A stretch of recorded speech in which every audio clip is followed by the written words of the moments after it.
All right, thanks for checking in. Our speaker today is Nadav Dim from Technion, and Nadav is going to talk about efficient invariant embeddings for universal equivariant learning. Nadav, stage is yours. Okay, thanks a lot. So thanks for inviting me, and let me, so first sort of acknowledge collaborators. So there's Stephen Gortler from Harvard. This is a rather old picture of him, and two of my postdoc, Tal, and my master's students, Nia. I'll talk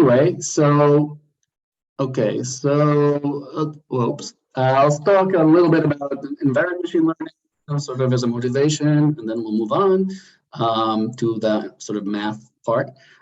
So this is sort of standard setting, right? We have, let's say, images. These are points xi. We want to learn a function f, which is, for example, classification function, which says what's in the image. And we're going to do that using a supervised learning approach, where we're going to look for something that matches f within some hypothesis class of functions. And we look for the best match that matches the data as best as we can, et cetera, et cetera. Okay, and so that's a sort of standard learning framework. There's a question of which hypothesis class to choose. And for this type of question with images, a sort of standard choice is convolutional neural networks. The way we want to think of this here, or sort of reason why this is a good choice, is because the convolutional neural networks respect symmetries of data of the problem. In our case, translations, right? So if you translate the image, it should still stack out. So I think it's sort of rather standard, this sort of story, right? So you have so the idea is convolutional neural networks work. They work because they respect the symmetries of the data, in this case of images, which is translation. And then maybe we'd like to take this idea and sort of do this for other domains possibly. So in general, our idea would be we want to construct some hypothesis class where all functions are invariant to translations or to whatever the transformation is. Okay, so this is sort of domain specific. Okay, so perhaps the next most famous example are graphs. Graphs are a very flexible data type. You can use it to represent all kinds of things. And graph neural networks is a very active field. And in general here, the type of symmetries or invariants that you have is that we'll have your graph, you're going to represent it as an adjacency matrix.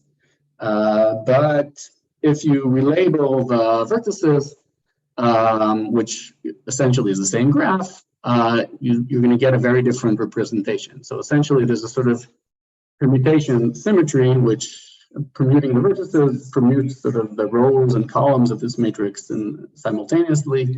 And that's the type of symmetry you'd like to be invariant to here. Okay, so that's another example.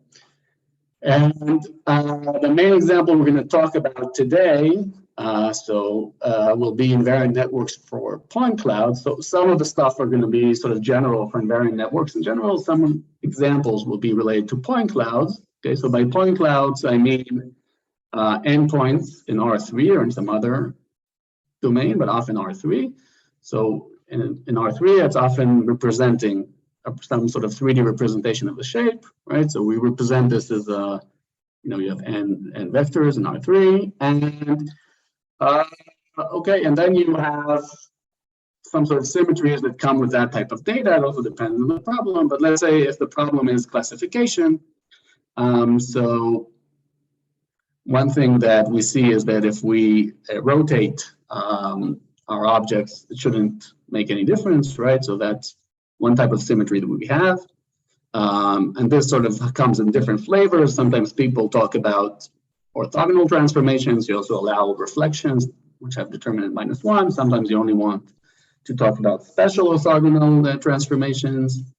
Another different type of symmetry is permutation invariance. Okay, so here, if I take apply some permutation to my collection of points and I reorder them in some different way, that shouldn't make any difference, right?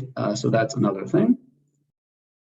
And so at the end of the day, often maybe what we'd like to be thinking about is, rotating and permuting simultaneously, but really, okay, so there are sort of different scenarios, rotating with OD, SOD, permuting, doing both of them together. All of these things are things we want to think about.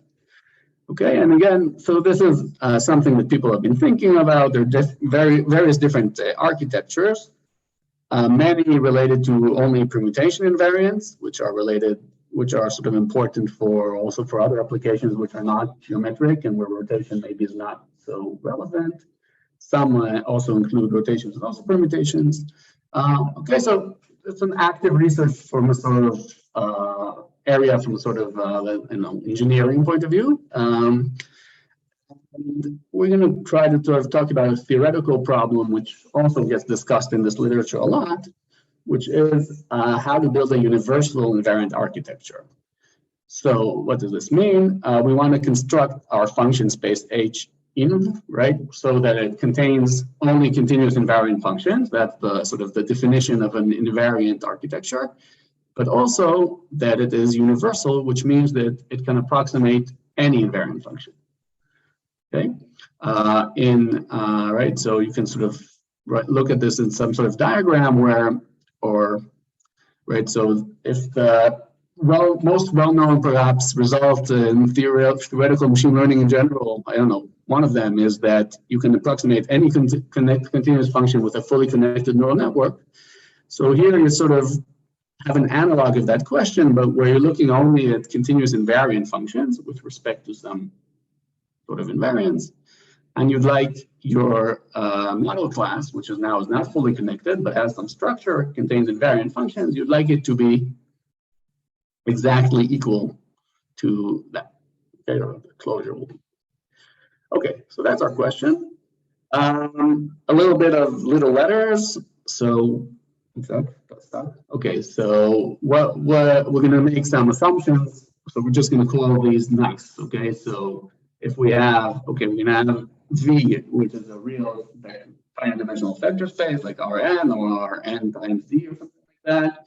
Our groups will be compact subgroups of GLV, which means, in other words, that our group will be acting linearly in V. And the map G, which takes GV to GV, will be, to the action of GMV, will be polynomial. Okay, so that some assumptions in all our the examples we talked about before, these assumptions are fulfilled. For example, if we talk about RD times N, and the action is rotations and permutations together, so at the end of the day, so you have this group, which is a compact subgroup, and it acts on an X by linear operation, so that's linear in X, and is a joint function in G, which for us is RP, and in X, it's a polynomial of degree 3. Okay, so those are our assumptions. They're a little bit stronger than what we'll need for almost everything we're going to talk about, but that way we don't have to make different assumptions for different things. It'll make life easier. Okay, so right, so we said we want to build an invariant universal invariant function class, right? So the sort of standard approach, which is sort of presented by Yarotsky very nicely in this paper, which has been around for many years, but for some reason Google claims it's from 2022 because it was published now, I guess, I don't know.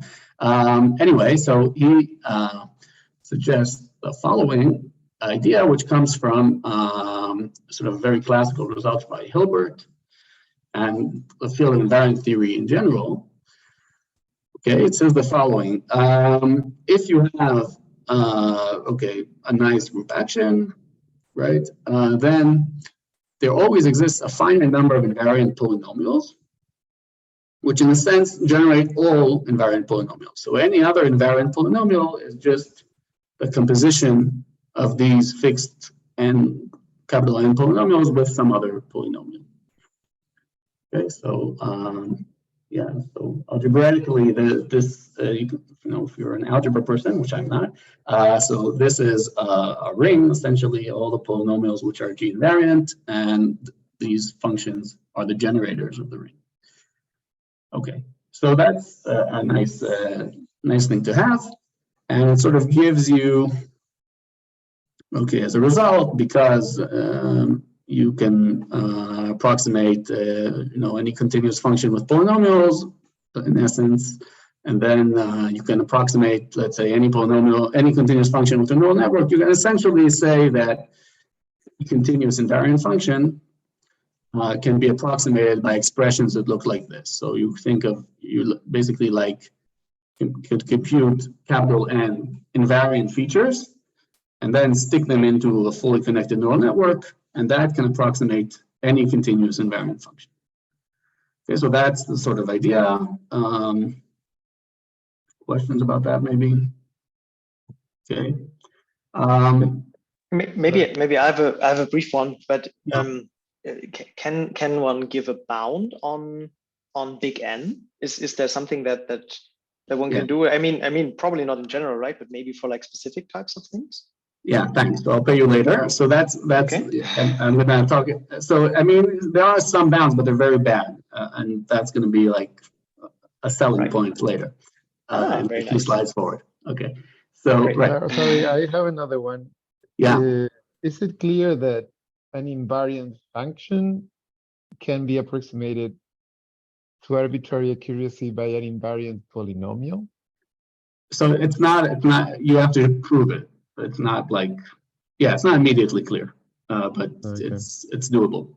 I mean, again, and if it's sort of, you assume that it's assuming that this action is nice in the sense that we said before, then it is true, but you do have to prove it. It's not really an immediate result.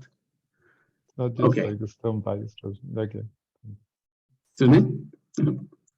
Okay, so moving on. Blah, blah, blah. Okay, so issues. Okay, so here's one question. Even before the cardinality, can we even explicitly compute them? Okay, so the fact that they exist is not so helpful algorithmically if we can't compute them. So often the answer is yes, maybe not always. And in invariant theory, they have this sort of weird terminology. They call it the first fundamental theorem for, let's say, the action of OD, SOD, SN, and then they have a theorem. So often they do, and we'll see examples as we go along. Second question, which Bastian asked, is how does capital N depend on the dimension of V or on something, right? So I mean, let's say if V is 6-dimensional, can we assume that capital N will not be much larger than that? And the answer is that often this is very bad. Okay, so it can be much bigger than the dimension of V. There are some bounds, like in terms of maybe the maximum degree, but they don't. The bottom line is that it's not very good. Another question you could ask, again from a more sort of practical point of view, is that maybe polynomials are not great features to use. At least I've heard that argument often. For now, we'll sort of ignore that. Maybe we'll talk about it a little later. Okay, but really our focus is on the cardinality. So, so here so we talked about, right, our main example are point clouds. So in RD times N, we have these various actions of rotations of different kinds and permutations. So here you just see the number of generators. So for OD, you have N squared, typically, O of N squared, which is not that great usually when D is smaller than N. For SOD, it's much worse. So you have N squared plus N choose D. For SN, you also have a sort of very big number. Okay, so it's not great. Okay. So what sort of I'm trying to push, and I think some other people have started pushing this a little before me in the machine learning world and in the sort of invariant theory world, these things have been pushed earlier, is this idea of using separating invariants, which are not necessarily generating. So what does that mean? Okay, so these are the fellows who are sort of pushing this recently. So separating invariant means the following. You have a group acting in V. You have some functions which are invariant. Okay, so finite number of functions, h1 to hm. This is sort of instead of the h whatever functions we had before. So they're invariant, and that's one thing. And the second thing is they're separating, which means that if there are 2 points which get the same value for all of these invariants, then these points are equivalent. Okay, so that basically means that based on this finite number of invariants, you're able to determine if 2 points come from the same, are related by group action, or they're not, they don't belong to the same orbit. They're not from the same group action. Okay, so there's a sort of different concept, which is also, in a way, you can think of both of these things as sort of a finite, complete set of invariants that define all invariants in a certain way. Okay, but let's first see maybe a small example. Okay, so let's look at the group O2. Okay, rotations in R2. It's acting on R2 times R2 by 2 by, this action. You take 2 points, you rotate them. Okay, so now maybe you're relatively attentive crowd. So maybe can you give me invariants to this action? Any ideas sort of that come to mind?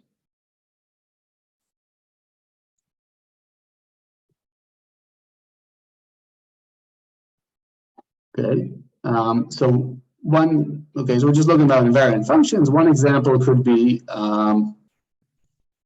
like looking at norms, right? So let's say the norm of the first point, that would be invariant to rotation, the norm of the second point. Okay, so these are 2 invariants. They are not yet separating. So how do I know? If I look, let's say, okay, think of these 2 points, x1 and x2 being the 2 blue points or the 2 red points or the 2 green points. Of these 3 points, all of these 3 sets of points have exactly the same norms, right? So they're all, as far as the invariants go, they're all the same, but they're not. These things are not equivalent because rotation can take these 2 blue points to these 2 red points, the same rotation, right? The blue and green are, the red are not.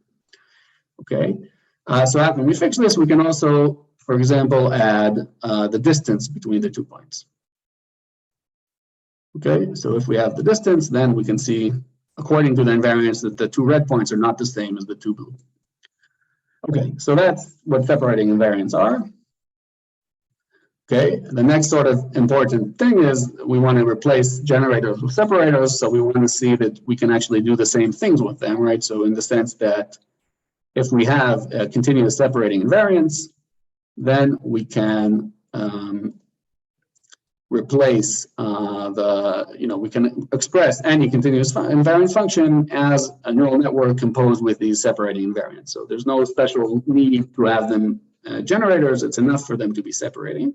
Okay, this is sort of like, let's say, the Stone-Wire stress theorem. So separation sort of implies approximation in a way. Okay, and then, okay, one more important point. So separating invariants is a larger set than generating invariants. Some generators are always separators, not vice versa. So that's also a good sign in a way. So it's a bigger class to work from in. Okay, but the main thing is this following result, which says that if you have a nice group action, then the number of separating invariants you need, the number of invariants you need for separation is at most twice the dimension of V plus 1. Okay, so as opposed to what we had before when we're talking about generators, here we have a very good control on the number of separators we need. Okay, so that's the good news. Okay, and now again, like we asked before, one question we could ask is how do we know how to compute them and how much is it going to cost and stuff like that, right? So this proof, the proof of this result typically uses a sort of linear projection approach. So the idea there is, let's say we know already that we have separating invariants, for example, the generators, which we discussed before. So, okay, so maybe their cardinality is very big. Then we can sort of apply random linear projections like this, right? So we're just taking linear combinations of invariants, we get new invariants, and the number of linear combinations we're going to need is going to be this number, this 2D, twice the dimension of V plus 1. Okay, so that's the sort of the proof, and that's in a way constructive, right? So if you know how to build the generators, then you can project them down and get separators. On the other hand, it's not very efficient, right? So because at the end of the day, you do have to compute all the generators, and then you're sort of, I guess, compressing them into a small set, which could be helpful sometimes, but it's still rather expensive. Okay, so where we got to now is, again, we're going back to our table, right? So we saw before that we have a big number of generators. Now we have a smaller number of separators, but still we have the same issue we had before, that we have an issue that the complexity per separator is going to be at least what we have here, right? So if I want to build a separator from projecting down from the number of generators, so just the complexity of the projection is the number of the generators, even let alone how long it took to compute the generator itself. Anyway, so we're looking for a more scalable approach. Okay.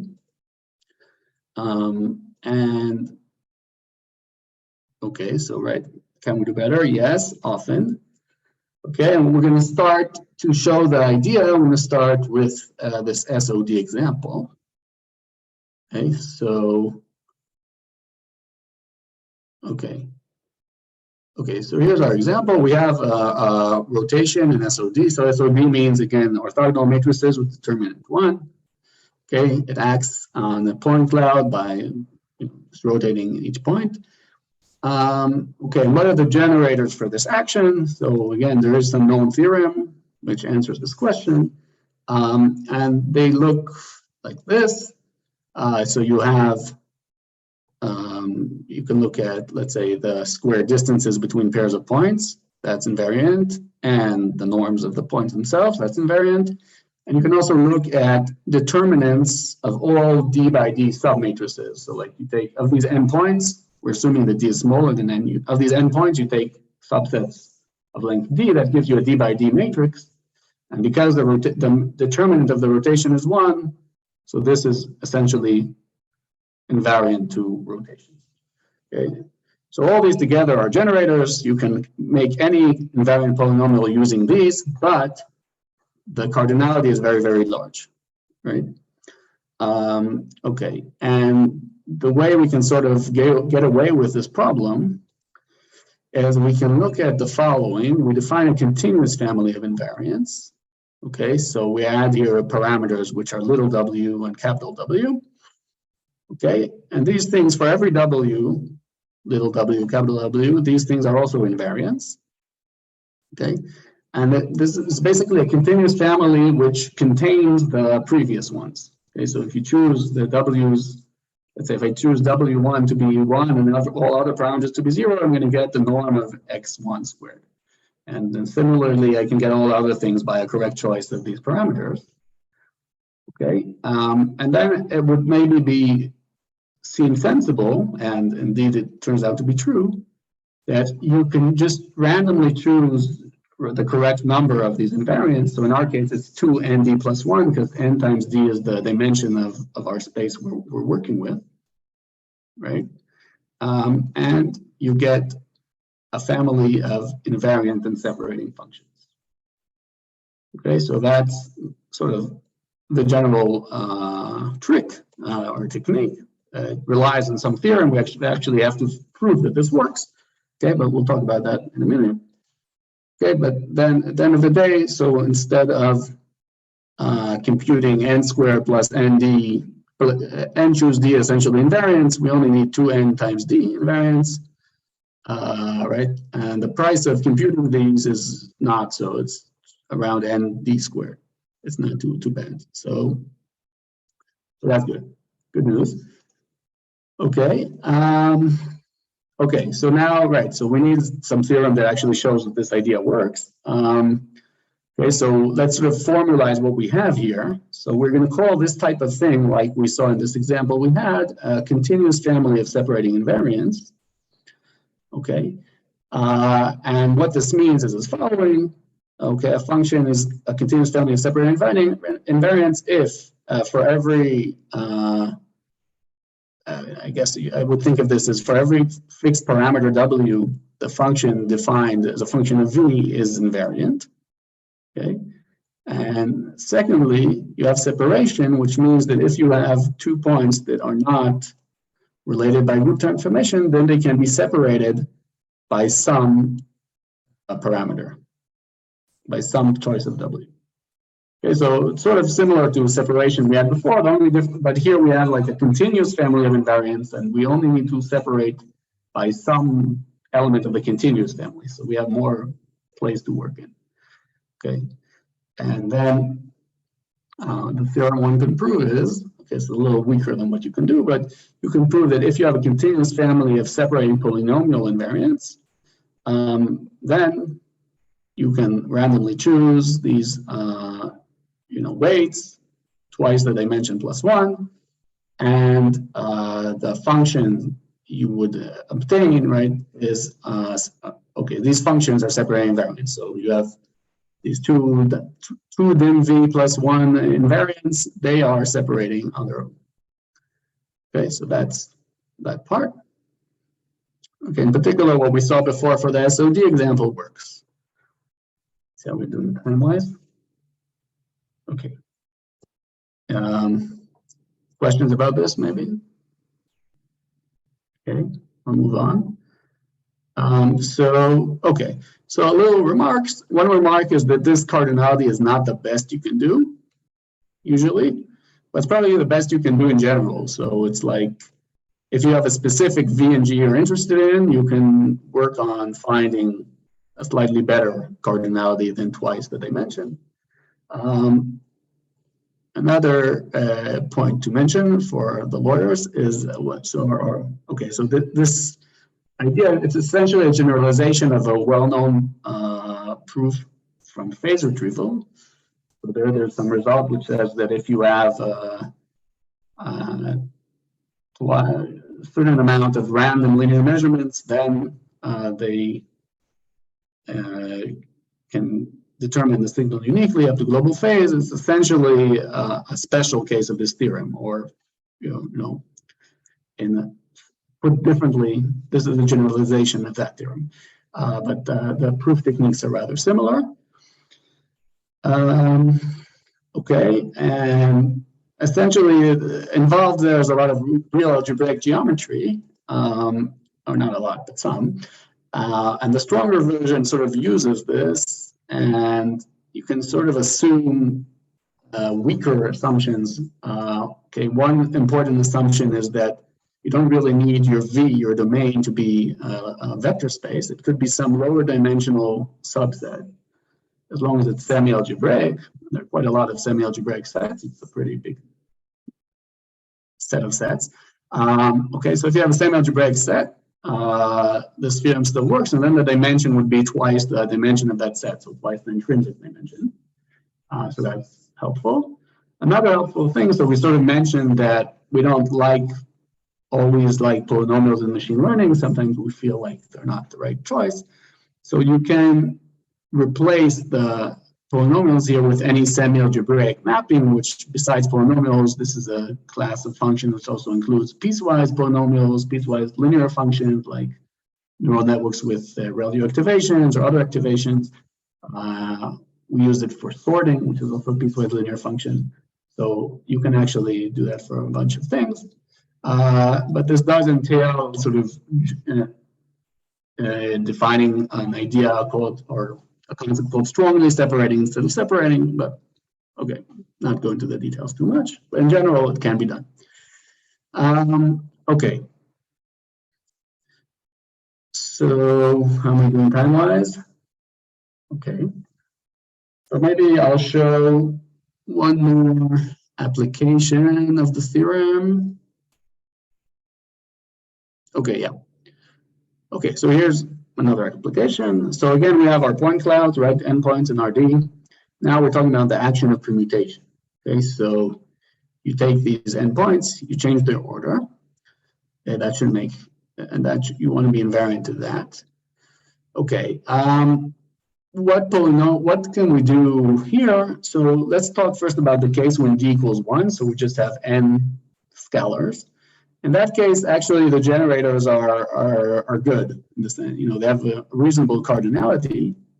Okay, so one type of generators, which is more well known as the elementary symmetric polynomials, a different sort of equivalent set of generators is the power sum polynomials, where you take your points and you sum them. That's the first one. Or you take them and you square them and then you sum.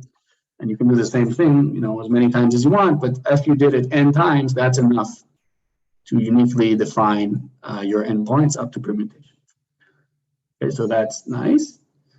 And again, the cardinality here is good. But when we go to higher dimensions, then we might end up with some issues. So, okay, so in general, when d is larger than 1, there are n plus d choose d, which again is not a good number.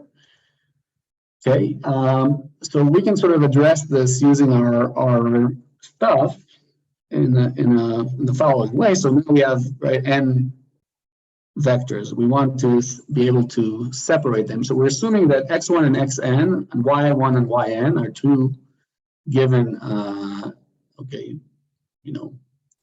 two given collections of vectors, and they're not related by permutations, which means that basically as sets, or really as multisets, they're not equal, right? And then you can do the following. So what we want to do is we want to turn this set of vectors into a set of scalars, because that we know how to work with. We're just going to do that by applying a linear projection. And as it turns out, if I did this, it's not always going to work, but for almost every A, it will work. Okay, so the A's for which these two sets will suddenly become equal after projection are a small set. And then, okay, now that I have this, I can next apply my f from before, which was, separating invariant for scalars. And now I basically have two sets okay, so I apply this function, and now I have just two vectors, which are not the same. And then if I want to go down some more, I can again apply linear projection, and again, that will work for almost every B. And so at the end of the day, the conclusion is that this type of function is a separating, invariant and separating family, okay, which means that if I do this and randomly choose the A's and B's, and I take the right number, 2dn plus 1, then that will be as an invariant and separating function. One more remark is that we can choose this function to be the sorting function instead, and that also works. Okay, I see 5 more minutes. Okay, so here, okay, what you get here is you have, okay, again, instead of the large number of separators, you have the smaller number. The complexity is not too bad. This is few sorting. And then, okay, so the last sort of 5 minutes, we can also do the same thing for OD. You get this. And sort of a little more involved is working with OD times Sn or SOD times Sn, where you have rotations and permutations simultaneously. So right now I won't go into that too much. So this is sort of like, in a way, a separate paper. Right, you see the complexity is not too great in this case. So it's n to the power of d, and it's sort of built in this problem, because it's not a very easy problem, but okay, if d is 3, so that may be not too bad.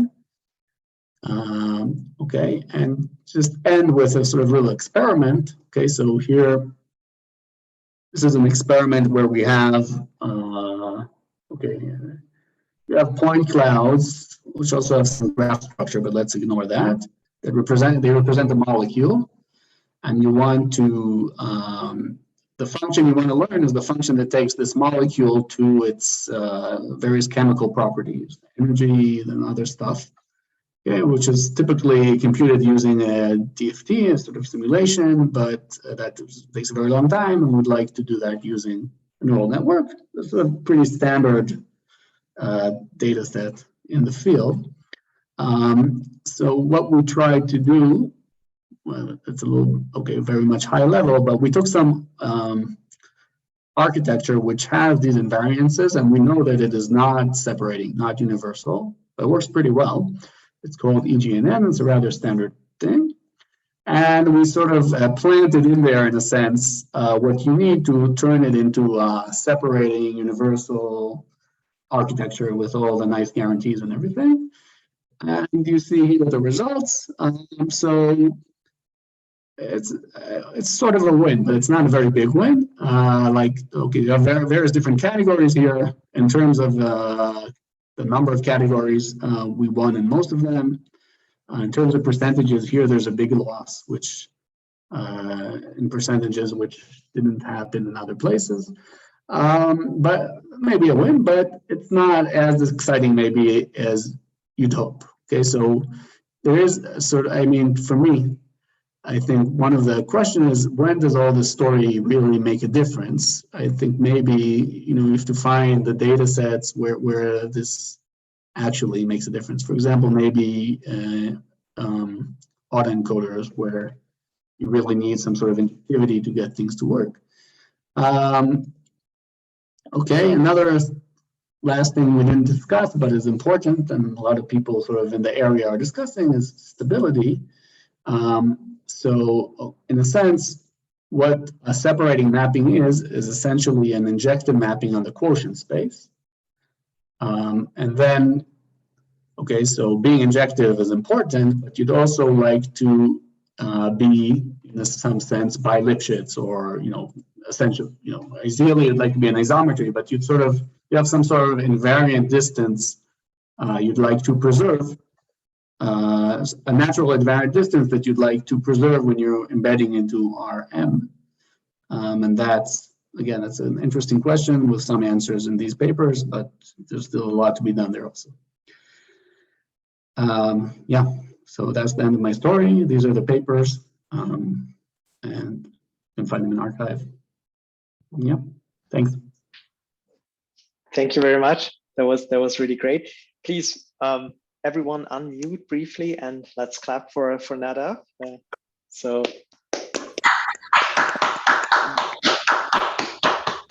Thank you.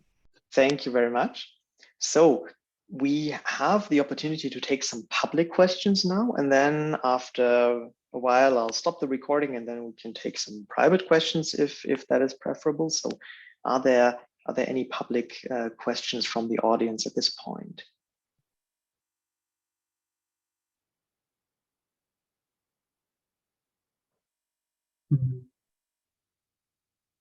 So maybe I'll just start with one. So maybe that's more of a technical question, I guess.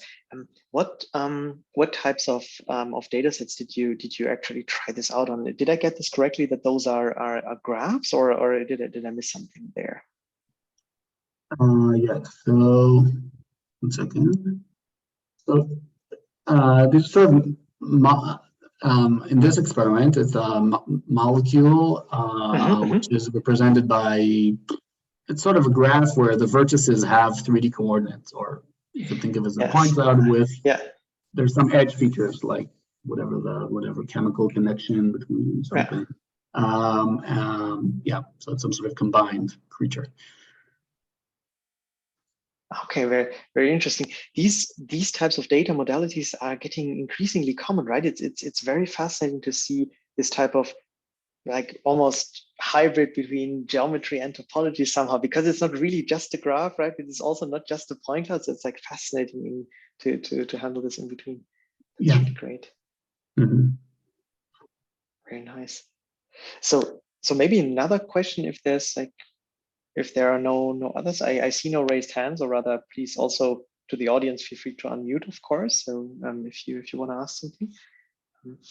Otherwise, I'm going to continue briefly on your stability. So I mean, in TDA, when stability comes, we all expect like a like a nice thing to see, like an inequality where we have on the left hand side some kind of distance between topological descriptors, and on the right hand side some kind of cool metric happening between the spaces. So do you think that something like this is also possible? So you mentioned now a bi-Lipschitz stability, but would it make somehow sense to compare this to let's say a more geometric distance in the mapping space, something like this?